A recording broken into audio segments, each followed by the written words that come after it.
कांग्रेस और बीजेपी के लीडरों को ओबीसी के मसले से कोई सरोकार नहीं है।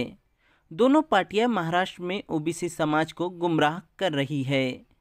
इसीलिए ओबीसी के नौजवानों को अपने हक के लिए खुद मैदान में उतरना होगा। इन ख्यालात का इजहार all India Muslim OBC organisation के सदर शब्बीर अंसारी ने किया। वो जालना में एक प्रेस कॉन्फ्रेंस से खिताब कर रहे थे। अंसारी के मुताबिक ओबीसी बिरादरियों की मर्दमशुमारी होनी चाहिए। इस मुतालबे को लेकर अवामी तहरीक शुरू की जाएंगी और रियासती व मरकज़ी हुकूमतों पर दबाव बनाया जाएगा।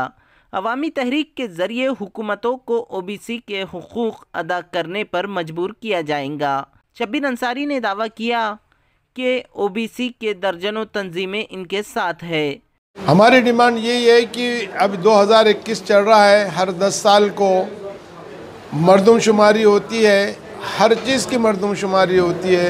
उसी तरीके से ओबीसी बिरादरियों की भी मर्दमशुमारी होना चाहिए। ये एक सबसे बड़ी डिमांड हमारी आज की है। हम पूरे महाराष्ट्र में और पूरे हिंदुस्तान में सारे ओबीसी बिरादरियों के नौजवानों को अवेयरनेस कर रहे हैं, बेदारी पैदा कर रहे हैं कि देखिए मिलने वाला कुछ नहीं है। 72 साल में इन्होंने कुछ नहीं दिया है, आने वाले दिनों में हम समझते हैं कि कुछ देने वाले नहीं है। इसके लिए आपको ये आके एक बड़ी लड़ाई लड़ना है।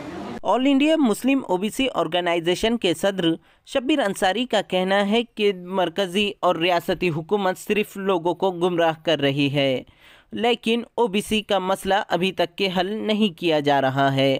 औरंगाबाद से ईटीवी भारत के लिए इसरारुद्दीन चिश्ती की रिपोर्ट।